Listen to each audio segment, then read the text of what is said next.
Selon le matériel que vous utilisez ou votre dextérité à utiliser la souris, il est possible d'en modifier les paramètres.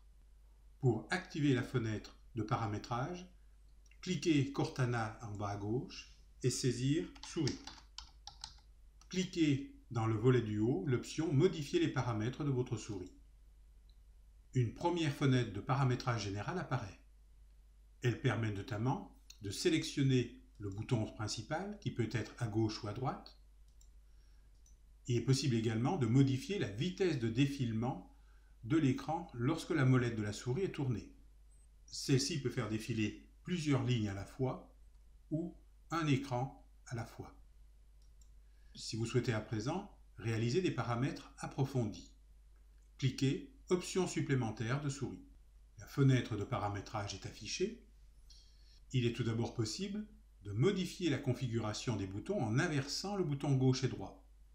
Si nous le cliquons ici, alors le bouton principal devient le bouton droit. Attention, pour désactiver dorénavant cette case, il faut cliquer avec le bouton droit. Il est possible de modifier la vitesse du double-clic. Déplacez le curseur de la vitesse et faites un test dans la zone d'essai qui est à droite. Il est également possible de modifier le pointeur de la souris. Cliquez l'onglet Pointeur, puis sélectionnez un autre pointeur. Actuellement, c'est une flèche. Vous pouvez utiliser d'autres pointeurs prédéfinis. Vous pouvez également utiliser d'autres modèles de pointeurs en les important. Il est possible également de modifier les options du pointeur en modifiant la vitesse du pointeur. Si je le déplace ici, un petit déplacement du pointeur entraîne un petit déplacement de la flèche. Si je le mets sur rapide, un petit déplacement de la souris entraîne un grand déplacement du pointeur.